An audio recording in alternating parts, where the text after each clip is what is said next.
Assalamualaikum warahmatullahi wabarakatuh.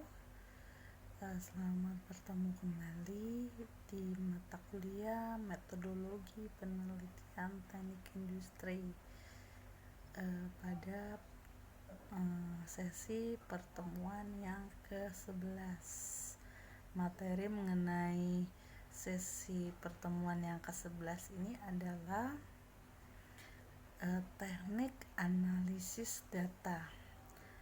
Nah, teknik analisis data ini berhubungan dengan teknik pengumpulan data pada pertemuan sebelumnya, yaitu pada pertemuan yang ke-10 dan pertemuan yang ke-9, yaitu penyusunan desain penelitian.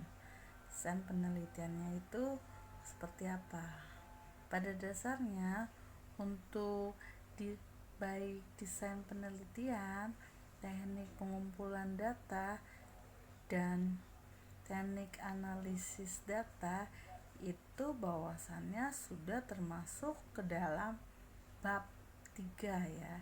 Bab 3 yaitu metode penelitian. Jadi metode penelitian itu berbeda dengan metodologi penelitian ya. Nah, metode penelitian itu sudah masuk ke bab 3. Jadi kalian sudah menemukan di titik terakhir dari proposal tugas akhir. Jadi proposal tugas akhir itu hanya dari bab 1 sampai bab 3 saja ya. Tidak termasuk bab 4 dan bab 5, karena bab 4 dan bab 5 itu hanya merupakan pengolahan data gitu.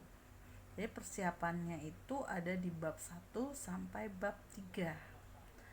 Kemudian di bab 3 ini sendiri, di mana teknik pengumpulan data, analisis, apalagi untuk penyusunan desain penelitian ini ada semua di bab 3. Nah, bab 3 ini isinya antara lain berisi objek penelitian, data dan informasi, teknik pengumpulan data yang digunakan, terus kemudian observasi awalnya seperti apa, kemudian kerangka pemikirannya seperti apa.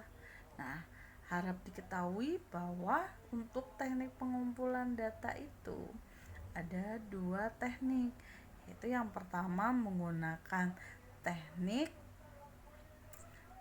pengumpulan data untuk data primer atau untuk data sekunder.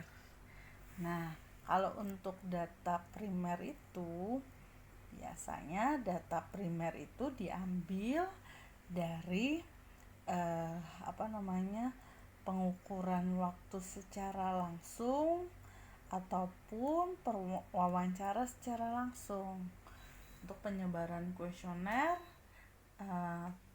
itu termasuk dalam pengambilan data primer. Sedangkan untuk observasi di sini untuk pengumpulan data dengan cara melakukan pencatatan secara cermat. Itu observasi itu masuk ke dalam data pengambilan data atau teknik pengambilan data primer.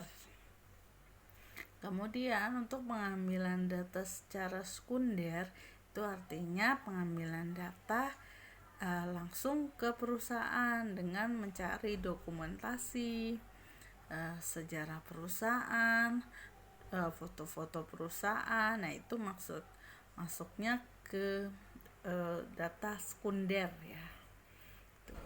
Terus kemudian setelah itu setelah kalian mau menyelesaikan bab 2 kalian, nanti kalian langsung membuat bab 3 ya, disusun sesuai dengan contoh berurutan berurutan mulai dari objek penelitian sampai teknik analisis data. Jadi antara subbab yang pertama 3.1 sampai subbab yang terakhir itu harus saling berkaitan satu dengan yang lain. Jangan lupa juga kalian membuat kerangka pemikiran ya. Jadi kerangka pemikiran di sini ini tidak sama dengan kerangka penelitian. Jadi kerangka penelitian itu seperti flowchart tahapan penelitian. Tetapi kalau yang namanya kerangka pemikiran itu berdasarkan permasalahan yang kalian dapatkan di perusahaan atau objek penelitian dan berdasarkan referensi dari sumber. Nah, kalau misalnya ada referensi atau sumber dari jurnal ataupun buku, bisa kalian sertakan sitasi atau sumbernya di dalam kerangka pemikiran. Ya, jangan sampai salah ya, antara kerangka pemikiran dengan kerangka penelitian. Terus kemudian setelah itu tadi saya sudah sebutkan bahwa teknik pengumpulan data itu bisa menggunakan teknik pengumpulan data secara primer atau sekunder, itu bergantung dari jenis penelitian kalian. Sedangkan untuk teknik analisis datanya, teknik analisis datanya di sini itu juga tergantung dari metode yang kalian gunakan. Metode yang kalian gunakan itu seperti apa?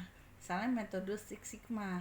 Berarti di dalam teknik analisis data kalian jabarkan tahapan dari Six Sigma itu seperti apa, mulai dari tahapan awal sampai tahapan akhir, dibahas secara detail tahapannya kan. Tetapi kalau untuk perumusannya bisa secara detail diletakkan di bab 2 atau tinjauan pustaka. Jadi di teknik analisis datanya itu hanya menjabarkan langkah-langkah pentingnya saja. Atau kalau misalnya ada teknik pengujian data atau penelitian dengan metode kuantitatif menggunakan SPSS, bisa juga teknik analisis datanya itu menggunakan misalnya analisis regresi linear berganda. Nah, analisis regresi linear bergandanya itu seperti apa tahapan-tahapannya gitu.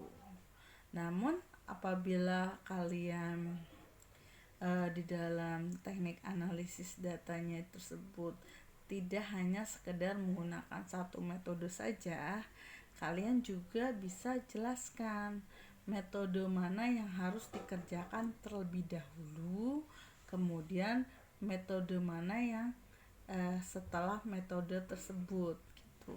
Jangan sampai metode tersebut terbalik, atau jangan sampai metode yang seharusnya kedua menjadi metode yang pertama, atau metode kedua jadi metode yang pertama.